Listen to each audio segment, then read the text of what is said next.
북한의 현재의 의료 상황을 좀 잠깐 살펴보겠습니다. 이런 자료들은 대체로 뭐 WHO에서 이제 공개하고 있는 자료도 있고요. 또 이제 뭐 여러 가지 단체들에서 제시하는 뭐 자료도 있고, 또 뭐 38 로스 같은 데서도 제시하는 자료가 있고 여러 가지가 있습니다. 그 이제 출처에 따라서 약간씩 다릅니다. 내용들이. 그런데 그건 좀 참고하시고요. 먼저 이제 WHO에서 최근에 홈페이지에 들어가 보면 이제 북한에 대한 몇 가지 보건 지표에 대한 소개가 있습니다. 이제 우선 보면 그 왼쪽에 그 내용을 보시면은 이제 전체적으로 보면 그 남성과 여성의 그 조사망률을 보면은 남성이 그 여성보다 훨씬 높고요. 그리고 그 트렌드가 지금 점선으로 되어 있는 것과 그건 이제 글로벌 그 타겟, 이제 전 세계적인 기준으로 봤을 때 이렇게 내려가야 된다는 것이고, 그리고 리니어하게 본다고 그러면은 이제 그 실선, 가는 실선이죠. 이제 그렇게 갈 가능성이 높다라는 것인데, 이 프리머추어 데스의 그 파퓰레이션을 보면은 프로바빌리티를 보면은 이 프로바빌리티가 남성과 여성의 굉장히 차이가 지금 많이 난다는 것이죠. 그게 좀 특이하고요. 그 다음에 이제 이쪽에 보시면 이제 그 사망의 원인들을 쭉 좀 대략 나열을 해놨는데, 결국 이제 심혈관 질환이 전체 사망의 한 40% 정도를 차지하고 있고, 그 다음에 이제 암 관련된 것이 19%, 그런 정도 되고요. 그리고 뭐 감염병 관련된 질환으로 사망한 경우는 한 9% 정도 이제 그렇게 보여집니다. 그리고 이제 그렇고요. 그 다음에 이제 여기는 WHO 2021년도에 이제 나온 또 다른 내용들인데요. 우선 보면은 처음에 첫 번째 보시면은 이제 대략 한 30대에서 30세에서 70세까지 위험도, 그러니까 이제 프리머추어 데스의 그 위험들을 보면은 대략 한 6%. 이렇게 점점 남자와 여자 차이가 많이 나죠. 아까도 말씀드렸듯이 앞에 그림에서 봤듯이 그렇습니다. 그리고 이제 자살률은 보면 2016년도 자료죠. 북한은 한 11% 정도, 그러니까 그러니까 인구 10만 명당, 10만 명당이죠. 11% 정도 되고, 그리고 한국은 제가 알기로 한 33%가 아니고요. 11명 정도, 33 정도로 제가 알고 있습니다. 3배 정도로 높다, 이렇게 이제 알려져 있고요.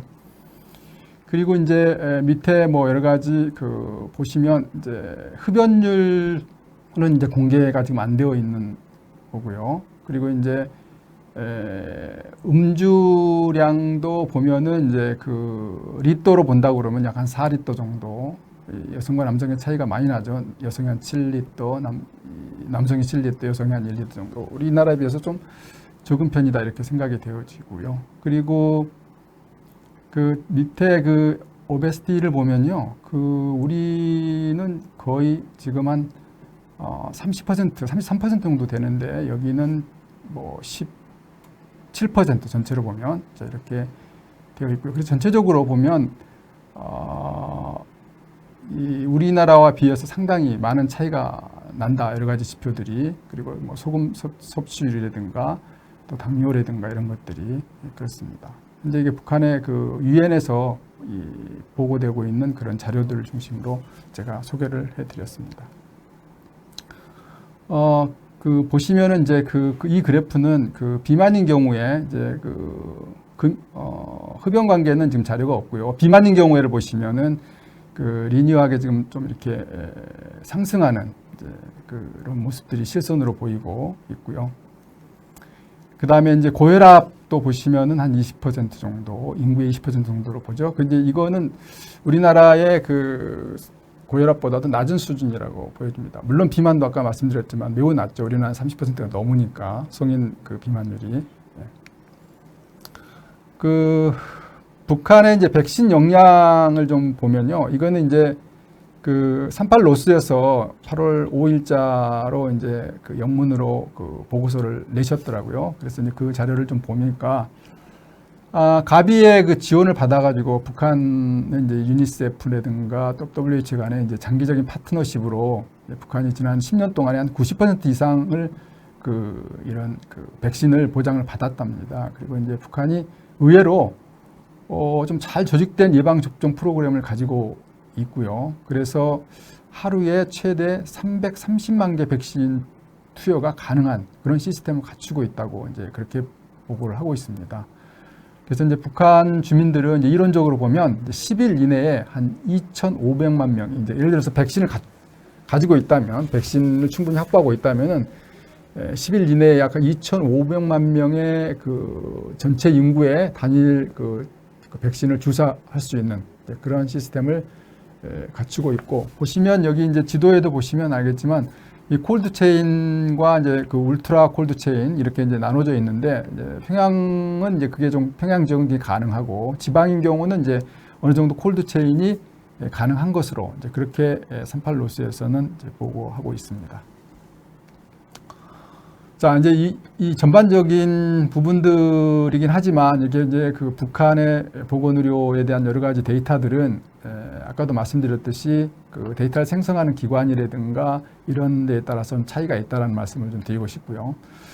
자, 그래서 이제 도대체 북한의 코로나19와 관련된 방역 현황이 어떻게 되느냐에 대한 궁금증이 되게 많고 또 그런 질문도 많이 있습니다. 그러나 아까도 말씀드렸지만은 북한에 대한 그런 자료들을 우리가 구하기가 거의 불가능한 상태입니다. 그래서 대략 추정하는 수준에서 그치고 있는데요. 마침 지난 8월 6일 날 아시안 지역 안보 포럼에 북한 대사, 안광일 북한 대사가 언급한 기사가 있어서 잠깐 소개를 좀 해드리려고 합니다. 그분 얘기가, 북한 대사 얘기가 일부 국가에서 이제 성급하게 방역을 완화해서 이런 얘기는 결국 이제 뭐 이스라엘이나 영국 이런 얘기겠죠. 코로나19가 급속히 재확산되는 상황에 이르렀다고 이렇게 얘기를 했고, 이제 이로 인해서 다수의 인명 피해를 초래할 수 있다는 교훈을 얻었다. 이렇게 얘기를 하고 있습니다. 그래서 북한은 어떻게 하고 있냐.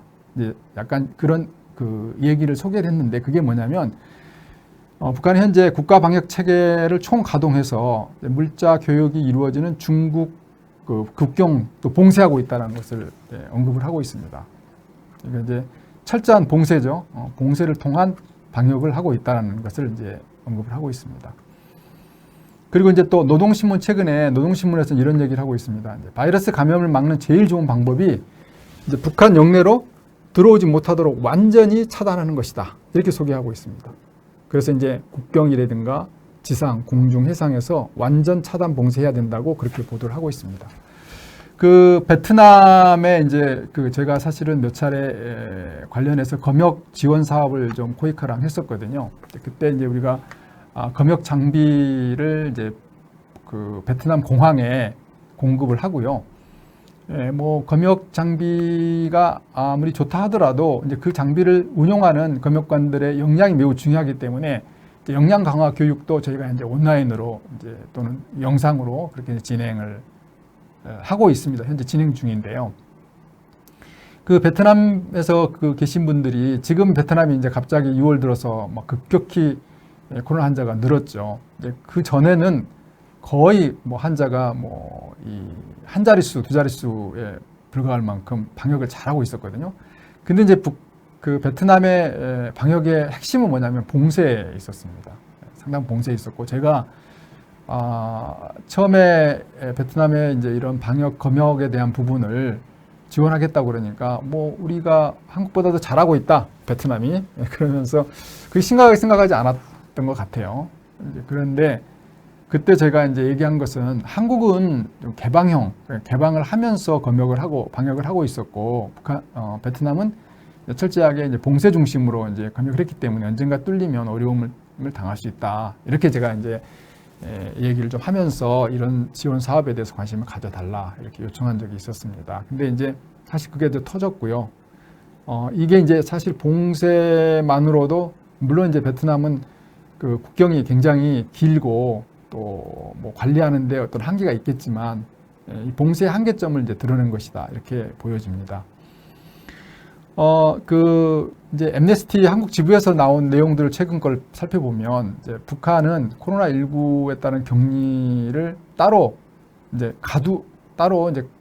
가두어 두고 있고 격리할 때 따로 가두어 둔다는 거죠.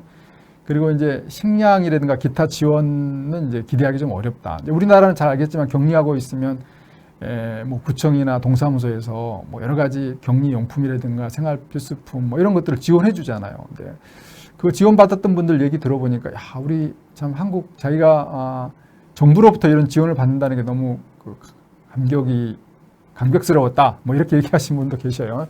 하여간 그러나 북한은 이제 그런 것들이 좀 어렵겠다라는 얘기를 하고 있고 약 한 격리를 한 20일 정도 격리를 하고 있고 또 보통은 이제 북한은 감염병이 돌면 집안에 격리하게 하고요. 그리고 소등하게 하고 아예 밖에 못 나오게 한다. 그리고 병이 이제 펴지지 않는 이제 그런 방식으로 보통 한두 달 정도는 이제 못 나가게 인민반장이 이제 돌아다니면서 먹을 것을 나눠주기도 한다는 것이 이제 엠네스티에 나온 그런 내용들입니다.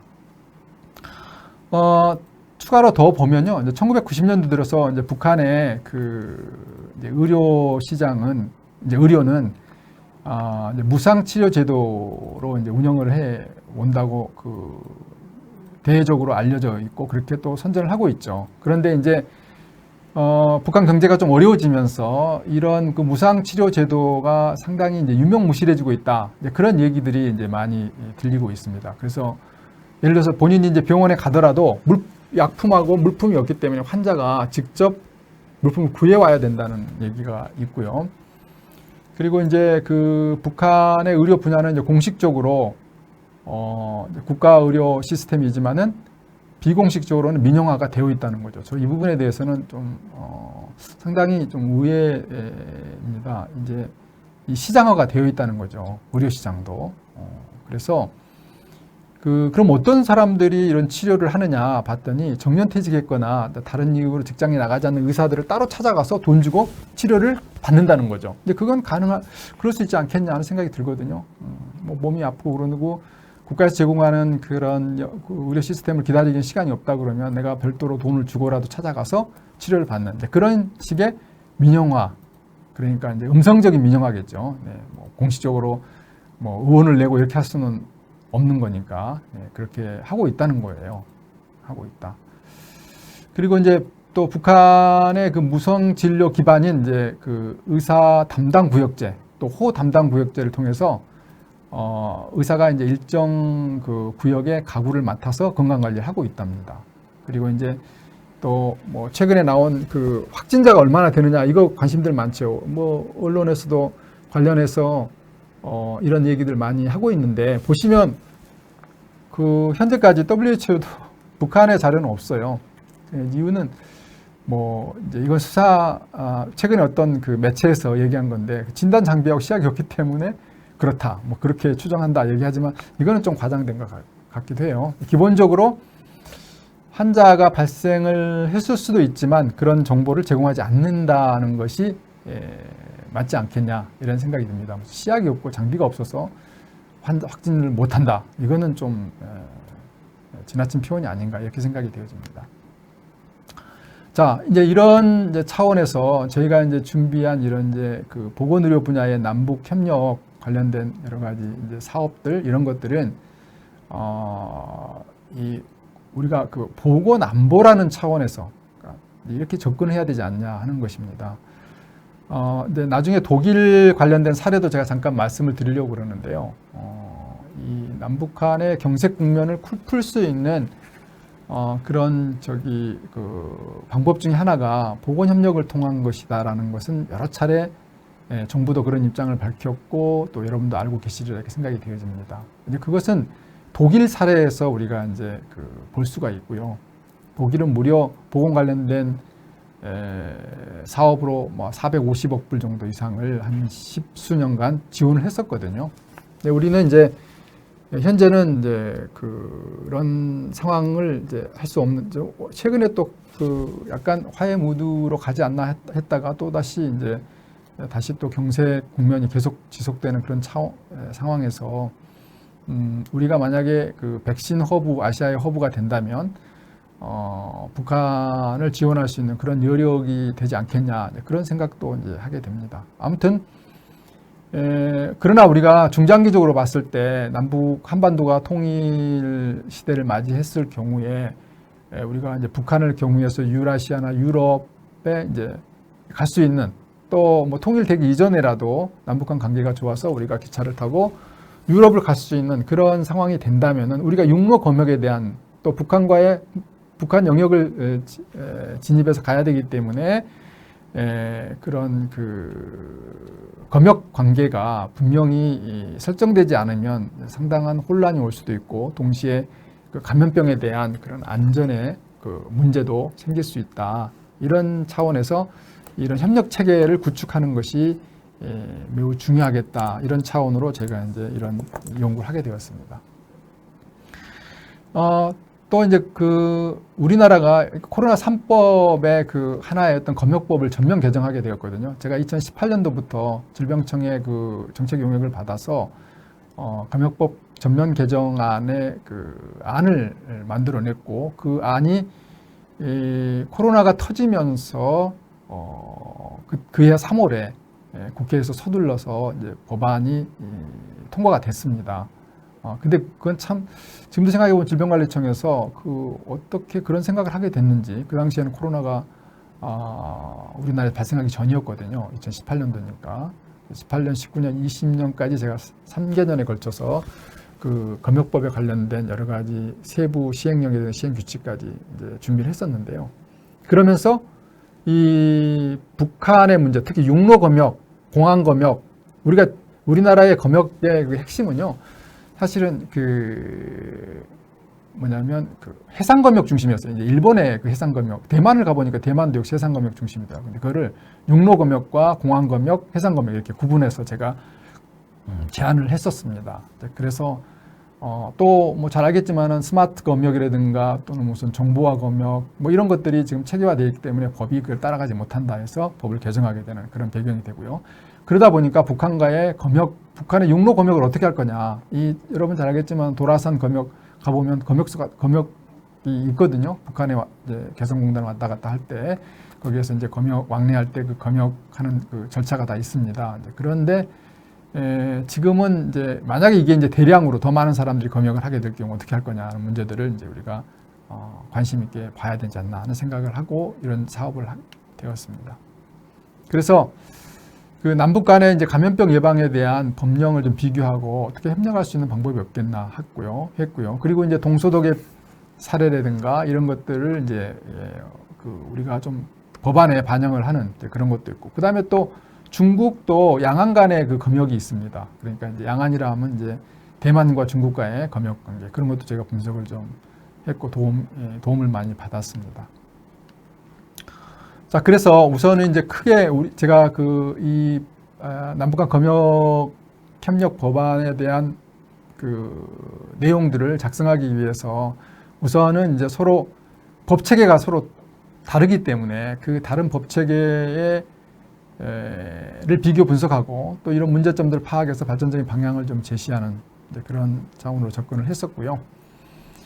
또 그 검역 협력 확대에서 그 남북한 검역에 관한 법령 개정 사항을 검토함에 있어서 남북한 그 교류 협력에 관한 법률이라든가 북남 경제 관련된 법안들 이런 것들에 대한 그 조문 또 이런 그 방안을 검토를 좀 했습니다. 그리고 이제 결국은 각종 감염병으로부터 북한과 남한이 서로 협력하여서 한반도의 어떤 그 보건 안보를 구축하는데 윈윈할 수 있는 그런 시스템을 좀 만들어 보자 하는 차원에서 시작을 했습니다.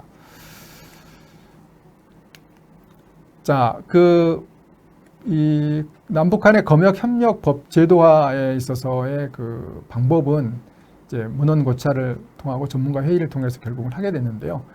모두에도 제가 말씀을 드렸는데 북한 자료 구하기가 너무 어렵습니다. 특히 검역은 더구나 더 어렵고요. 그런데도 불구하고 제가 이제 그 북한의 여러 가지 그 백과사전 있죠. 백과사전인지 기억이 확실치 않는데요. 그 보면 검역에 대한 정의를요 너무 세세하게 꼼꼼하게 잘 정의를 해놨더라고요.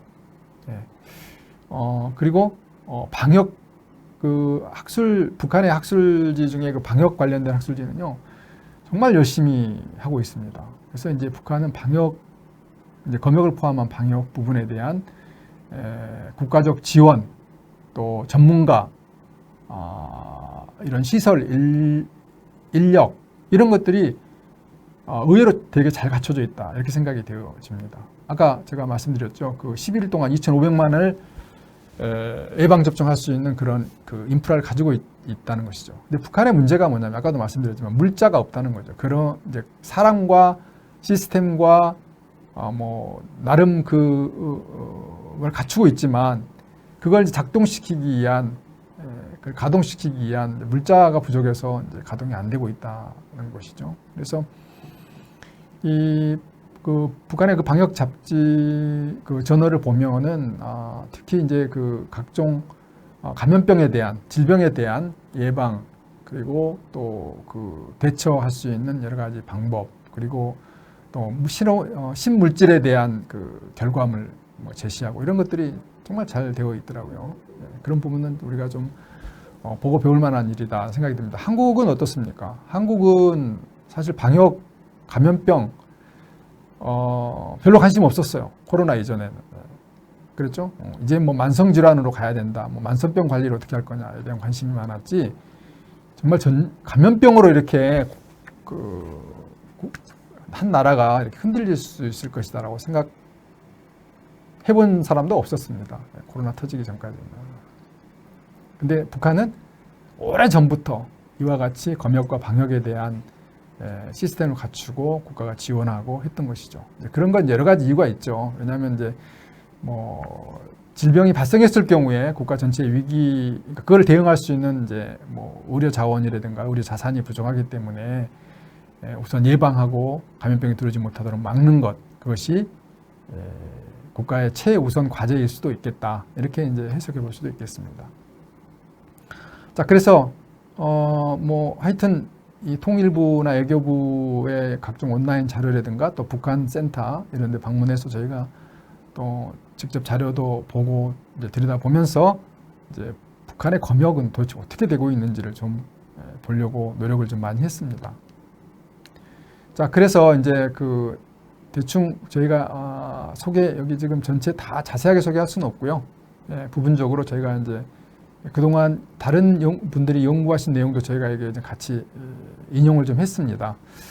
북한의 이제 의료 전달 체계입니다. 우리랑 좀 많이 다르죠. 그래도 여기는 이제 1차, 2차, 3차, 4차 이렇게 이른바 의료 전달 체계가 형성이 되어 있죠. 이제 보통 영국도 그렇고요. 국가보건의료 체계를 가지고 있는 나라들이 의료 전달 체계가 엄격합니다. 그러니까 예를 들어서 1차 의료원에서 진료 의료소가 없으면 2차, 3차로 진료할 수 없는 이제 그런 진료 전달 체계가 엄격히 운영이 되고 있죠. 우리나라는 어떻습니까? 우리나라는 뭐 형식적으로는 이렇게 되어 있지만 뭐 환자가 원하면 언제든지 대형 병원에서 진료를 받을 수 있는 그런 시스템으로 되어 있습니다. 또 이제 의료기관의 여러 가지 이제 내용들을 보면은 이제 그 뭐 제일 큰 이제 중앙병원 연구소 뭐 이런 있고 도인민병원이라든가 그 밑에 그리고 시군구 그리고 또 정신요양소 그다음에 리인민병원 뭐 종합진료소 이렇게 구분되어 있습니다.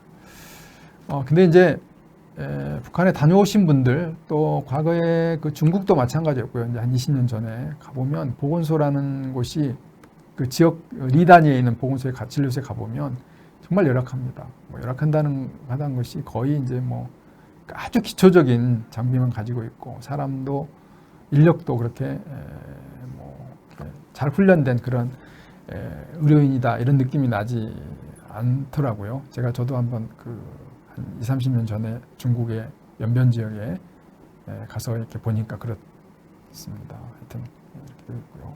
그 다음에 이제 위생 방역 쪽을 보면 이렇게 보건성 국가위생검역원이 있고 철도성 안에 철도위생 방역소가 있습니다. 이게 이제 전체적으로 본다고 그러면 이제 검역을 하고 있는 곳이죠. 여기 위생검열원이라든가 위생방역소, 또 철도. 워낙에 이제 북한은 우리는 이제 항공을 이용한 교류가 많지만 북한은 철도를 이용한 교류가 많기 때문에 이제 철도 위생방역소를 별도로 두고 거기서 검역 업무를 이제 수행을 하고 있고요. 한국은 이제 그 검역 본부가 있고, 본부는 이제 농수산 그 부서, 농축수산 부서에서 이제 운영을 하고 있는 검역 본부가 있습니다. 거기는 이제 농축산물에 대한 이제 그 검역을 하고 있고요. 질병청에서는 사람에 대한과 사람 및 그 사람이랑 같이 동반하는 그런 이제 물품에 대해서 검역하도록 그렇게 이제 되어 있습니다. 이렇게 구분되어 있습니다. 한국은. 이제 북한은 하나로 그러니까 이제 물품과 농축수산물이 같이 이제 통합되어서 검역을 하고 있습니다. 그게 이제 우리랑 좀 차이가 나는 거죠. 그래서 이제 북한의 방역 업무를 보면은 중앙위생방역소와 도위생방역소로 구분되어 있고, 또 수입 물품의 검사, 검역소가 따로 구분되어 있는데, 업무는 주로 이제 방역 활동하고 위생 활동 이렇게 이제 하고요. 중앙위생방역소는 이제 콜드체인을 비롯해서 검역, 검체, 운송 체계를 갖추고 있습니다. 자, 이 스파라는 것은요, WHO가 그 IHR 기준에 의해서 각 나라별로 그 감염병 관리 체계를 보고하도록 되어 있습니다. 그래서 이제 그 북한 자체 평가죠. 자체 평가를 통해서 각 나라의 그 감염병 관리 시스템을 보고하도록 되어 있기 때문에 이걸 자세를 좀 들여다보면 남북 간의 그 차이가 있음을 이제 볼 수가 있습니다. 우리나라가 자체평가에 의해서 거의 이제 조정 관계만 이제 좀 80점이고요. 나머지 전부 100점 만점으로 자체평가를 했어요. 우리나라는. 조정이라는 것은 뭐냐면은 이 감염병 그 관리에 있어서 각 부처별로 지금도 뭐 컨트롤 타워 얘기하죠. 뭐 예를 들어서 질병관리청이 컨트롤 타워냐, 국민들 입장에서는 질병관리청이냐, 국무총리냐, 아니면 청와대냐, 이게 지금도 헷갈리거든요. 근데 그런 부분이 조정 부분이에요. 근데 그게 우리도 아직도 지금 2019년도 그 이후에 법이 많이 개정이 돼서 이제 질병청의 청으로 이제 분리가 되고 이렇게 했습니다만은 아직도 이제 그런 혼란이 있다, 그런 지적이 있죠. 근데 나머지 뭐 재정 문제라든가 인수공통 감염병 관리라든가 식품 안전 관리라든가 실험실 체계라든가 질병 감시, 인력 개발, 뭐 공중배 이거 검역에 대한 것은 우리는 전부 100점 만점을 줬고요. 북한은 보시면 식품 안전과 검역이 지금 취약하다. 스스로 평가한 거예요, 북한에서. 우리보다 많은 차이가 나죠. 나머지는 거의 뭐 80점대고요. 자, 그래서 유일하게 지금 북한이 WHO에 자체 평가해서 보고한 내용이 바로 이제 이 부분입니다. 이걸 우리가 참고한다면 검역 부분을 우리가 이제 향후에 남북한 교류가 된다고 그러면 특별히 지원을 좀 많이 해서 뭐 검역관의 역량부터 그리고 검역 관련된 시설 또 검역을 하기 위해서 필요한 여러 가지 그 정보 시스템들이 있죠. 그러니까 여행객들에 대한 정보 관리 그리고 그것이 지방의 그 방역 시스템과 연결이 되어서 운영이 될 수 있도록 우리는 지금 그렇게 하고 있죠. 그래서 그런 것들을 지원하는 것은 향후에 고려해볼 사항이 아닌가 생각이 되어집니다.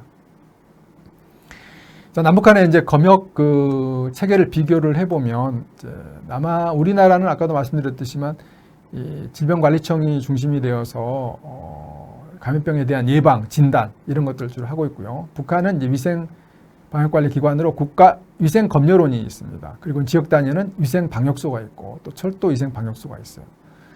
자, 우리나라는 이제 그 감염병관리위원회가 있고 또 검역관리위원회도 지금 최근에 이제 새로 발족이 되어 있죠. 자, 그렇고 그 다음에 우리나라 예방접종인 경우는 99% 이상이 지금 다 그 12세 이하 아동에 대한 이 무상 접종이 지금 되고 있죠. 그래서 북한은 1세 미만의 영아하고 임산부 대상으로 필수 예방접종을 현재 제공하고 있습니다. 법률로 보면 아까도 말씀드렸지만은 이제 북한은 그 감염병 예방법이 제정이 되어서 2차례 개정이 되었고요. 또 감시 체계는 우리는 지금 뭐 전수 감시 체계, 표본 감시 체계, 자발적 감시 체계 등 다양한 체계를 가지고 있지만 북한은 이제 이런 서베일런스 시스템이 아직 제대로 갖춰져 있는지 아니면 그거에 대한 자료가 현재는 없습니다. 자, 검역 감염병 대응에 대한 보면 거버넌스는 우리는 뭐예요? 질병관리청으로 되어 있죠. 검역에. 그리고 이제 북한은 이제 보건성 국가위생검열원에서 하고 있고요. 수행기관은 이제 항만, 국경, 북한은 해양검역소, 수의검역소, 식물검역소, 도위생방역소 등에서 운영을 하고 있고 한국은 13개 검역소가 현재 있고요. 이 이제 13개 검역소 위에 검역본부가 또 운영하는 검역소가 또 따로 있습니다. 그래서 이제 수출입을 하는 동안에 이제 검역하는 거죠. 그리고 이제 검역관과 역학조사관 등이 있고, 또 이 검역조사에 북한은 특별히 무슨 검역관이라든가 역학조사관에 대한 이 내용보다도 그냥 검역조사를 일반적으로 하고 있다라는 정도만 지금 알려져 있습니다.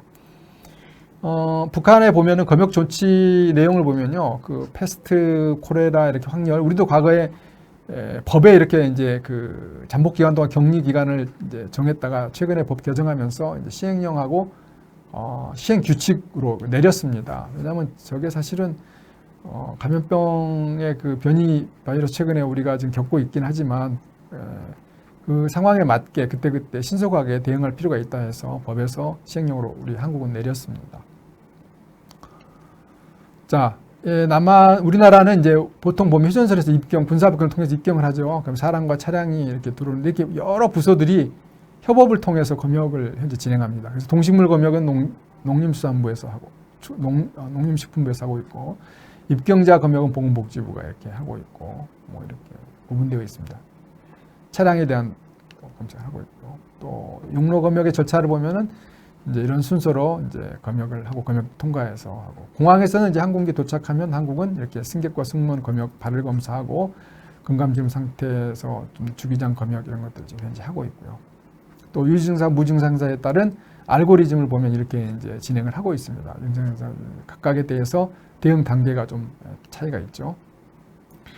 자, 그리고 이제 남한의 이제 공항 검역 절차는요, 입국장 게이트와 주기장 게이트가 있습니다. 특별 문제가 생긴 지역에서 들어온 비행기는요, 특별 검역하는데 그걸 주기장 게이트 검역이라고 합니다. 그래서 타겟 검역이라고도 얘기를 하고 있고요. 그래서 좀 더 그러니까 비행기에서 내리는 바로 그 장소에서 바로 이제 검역을 하는 거죠. 선박도 이렇게 이제 유증상자하고 무증상자를 나누어서 이렇게 알고리즘을 형성하고 여기에 따른 검역을 지금 철저하게 잘 하고 있습니다. 자, 이걸 소개한 이유는 뭐냐면요. 나중에 우리가 이제 북한의 어떤 그 시스템 지원을 할 때는 우리의 이런 그 선박이나 공항, 항만에 대한 검역 절차 등을 그쪽에 전수하고 또 같이 공동 운영한다면 검역에 큰 도움이 되지 않겠냐는 생각입니다. 남한의 그 수입 동식물 축산 검역도 이런 식의 절차를 거쳐서 진행을 하고 있습니다. 자, 그래서 이제 그 우리나라 남한에 있는 그 검역법하고 북한의 검역법이라고 볼 수 있는 이제 국경 위생 검역법에 보면 이제 차이점만 먼저 쭉 보겠습니다. 남한은 이제 장조 항목으로 되어 있는데 북한은 조만 쭉 1조, 2조, 3조로 되어 있고요. 검역 대상은 북한은 검역 대상을 규정하지 않고 있습니다. 그래서 남한은 이제 검역은 사람과 운송수단, 화물로 이제 정하고 있습니다. 이제 여기서 얘기하는 검역이라는 것은 사람에 대한 검역, 식품은 이제 우리나라는 이제 농축산물에 대한 것은 이제 해당되지 않습니다.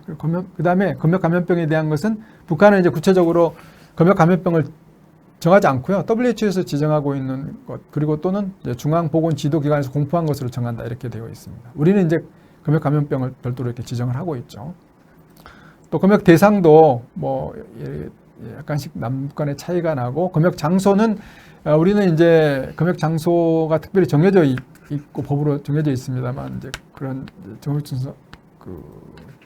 검역 장소가 북한은 이렇게 그냥 철도역 이렇게 되어 있습니다. 검역 시간도 우리나라는 과거에는 이제 해 뜰 때부터 해 질 때까지고요. 근데 지금은 이제 24시간 진행을 하고 있고, 북한은 일몰에서 일출로 정하고 있습니다. 그것은 왜냐하면 해상 검역 같은 게 굉장히 위험하기 때문에 해가 있을 때 해야 되기 때문에 그렇습니다. 자, 이제 독일과 서독을 보면 아까도 말씀드렸듯이만 이 보건협정이 14년도에 이루어졌고 약 무려 576억 달러를 지원을 해왔던 거죠. 우리도 이걸 참 참고해야 되지 않겠냐 생각이 듭니다. 경수로 사업 우정소에도 보면은 캐도에서 보면 이 검역증을 이제 보관하고 이거 운영하도록 이렇게 되어 있고요. 개성공단에 대한 합의서도 보면은 이렇게 이제 검역을 해야 된다라는 내용이 구체적으로 검역하게 되어 있고, 그다음에 또 이런 검역이 사실은 이제 뭐라 할까요? 수출입을 하거나 또 운송하는 사람이 상당히 방해가 될 수도 있고 제한이 될 수도 있기 때문에 검역하지 않는 규정도 정해놓고 있었습니다. 자, 그래서 개성공단에 대한 그래서 이제 제가 그 안을 이제 만들어서 이제 제안을 했었습니다. 최종적으로는. 그래서 이제 남북한에 여기에 지금 정해놓은 이런 그 남북검역 합의서가 이 개성공업지구에 대한 검역 합의서가 있었거든요. 그걸 기초로 해서 했는데 그 개성공단에 그 운영하면서 했던 검역 합의서가 좀 부족한 부분이 많습니다. 좀 디테일하지 않고 그래서 그 합의서와 그리고 향후에 그 감염병으로부터 신종 감염병으로부터 이 남북한에 철저한 방역을 하기 위해서 필요한 조치들을 구체적으로 좀 나열해서 안으로 제가 이제 제시를 했던 내용들이 이제 여기 기술이 되어 있습니다. 그래서 이 정의도 이제 새로 물자란 뭐냐, 또 반출물이라는 건 뭐냐, 운송 수단이란 뭐라는 것을 정의를 이렇게 내렸고요. 그리고 이제 출입 통로도 이제 지정을 하게 했고, 그 다음에 이제 감염병 종류는 결국 남북한이 WHO에서 정한 감염병으로 하는 것이 좋겠다. 그런 이제 제안을 제가 하게 되었습니다. 그리고 이제 검역 대상에 대해서도 이렇게 구체적으로, 그전에는 이제 개성공단에서는 이런 내용들이 없었거든요. 그래서 이제 우리가 이거 구체적으로 대상을 이렇게 지정을 했고요. 그리고 검역하지 않는 부분도 명시를 했습니다. 검역을 특별한 사정이 있는 경우는 하지 않는 경우로. 검역 장소는 이제 쌍방이 이제 협의한 항만, 공항, 철도역, 그리고 경계점 이런 쪽으로 한다는 것입니다. 이 남북한의 우리 검역법을 이제 제가 만들어 가면서 제일 힘들었던 부분이 뭐냐면 북한을 이제 우리가 그 검역 휴전선을 국경으로 볼 거냐 뭐 하는 부분도 있었습니다. 여러 가지 그 어려운 점이 있었어요. 그거에 따라서 어디를 대상으로 할 거냐, 어디까지가 이제 남북한의 그런 관계에 있어서 그 검역에 할 수 있는 그 포인트가 될 거냐 하는 것이죠. 그래서 이제 비행기라든가 이제 이런 접경 지역, 그 다음에 또 경계가 되는 지역을 중심으로 하고, 그리고 이제 특히 최근에 지금 아프리카 돼지 열병 같은 경우는 심각하거든요. 그래서 이런 비무장지대의 동물 관련된 부분도 우리가 공동 검역을 통해서 검역 장소에 포함시켜서 하자, 이제 그런 차원을 얘기를 했었고요. 또 이제 아까 검역 시간도 제가 말씀드렸지만 모든 검역은 도착 즉시 해야 된다. 그래야 이제 수출입업을 하거나 교류를 하는 입장에서 보면 도움이 되겠죠.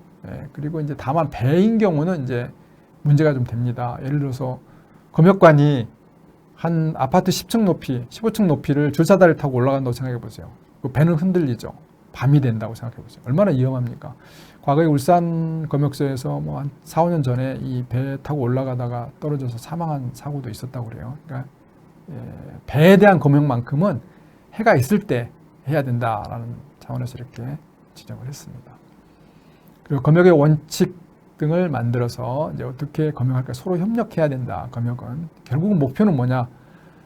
감염병으로부터 남북한을 서로 이제 보호하는 차원이니까 이것이 너무 강화해서 결국은 남북한의 교류에 방해가 되는 수준까지는 되어서는 안 된다. 그런 차원으로 했고요. 그 다음에 이제 저희가 제일 중요하게 생각한 것은 이 부분입니다. 이제 정보 제공입니다. 사실은 검역의 핵심은요, 정보거든요. 우리나라도 지금 현재 출입국자에 대한 정보가 없으면, 그렇죠? 이 지역사회에서 방역이 어렵거든요. 들어오는, 일단 여행객이 들어오면 그 들어온 여행객에 대한 정보를 정확하게, 어느 나라를 거쳤고, 감염병이 있었던 지역에서 왔는지, 아니면은 뭐 예방접종을 맞은 사람인지, 아니면 과거에 병을 앓았던 사람인지 등등에 대한 정보가 정확해야만이 지역사회에서 방역이 가능하거든요. 그래서 남북한에 이런 이제 감염병 관련된 정보를 서로 주고받고, 그 다음에 또 개인에 대한 그 감염병 정보를 서로 수집을 해서 그걸 통해서 방역과 검역을 진행한다 그러면 보다 효과적으로 실효성 있는 그런 방역과 검역이 되지 않겠냐 생각이 듭니다. 그 다음에 검역 통고 신고에 대한 것도 이제 하도록 이렇게 지정을 하고 있고요. 신고 의무도 있습니다. 또 국제 예방 이 예방 접종 증명서 같은 것도 발급하고 이거는 이제 발급을 하면 우리나라에서 발급받으면요 전 세계 다 이제 어떤 그 선박 같은 경우는 항만 공항을 들어가는데 이제 그 검역을 면제받을 수 있는 그런 사안입니다. 자, 뭐 벌칙도 뭐 일부 이렇게 좀 정해 놨습니다. 뭐 전반적으로 이제 이런 그 남북한의 그 감염병에 대한 이런 이제 문제들을 대응하고 또 민족 공동체 의식을 고취해서 통일의 마중물이 될 수 있는 그런 보건 협력을 함에 있어서 검역에 대한 부분은 서로 이제 향후에 남북한이 교류가 활발히 되어질 때 반드시 합의된 어떤 합의서가 도출이 되지 않겠냐 생각을 하게 되고요. 그럴 때 제가 개발한 이런 합의서가 검역 그 남북한의 방역 체계를 효과적으로 구축하는 데 큰 도움이 되었으면 하는 그런 바람으로 준비를 했습니다. 이상과 같이 이제 남북한의 검역 협력 법제화에 대한 연구 부분은 이제 기존의 그 합의서를 바탕으로 하긴 했지만 남북한이 교류가 활발히 이루어진다는 가정하에서 남북한의 그 보건 안보 차원에서 양 나라가 남북한이 협력해서 그럼 그 검역 업무를 진행한다 그러면 상호간에 그 큰 이익을 얻을 수 있는 감염병 예방에 큰 도움을 받을 수 있는 이제 그런 역할을 다하지 않겠냐 하는 차원입니다. 자, 지금까지 짧지만 참 재미없죠. 법이라는 게 원래 그렇습니다. 재미없는 부분인데 끝까지 경청해 주셔서 감사하고요. 남은 시간에 혹시 이제 질문이 있으시면 질문을 주시면 제가 아는 수준에서 답변을 드리도록 하겠습니다. 네, 고맙습니다.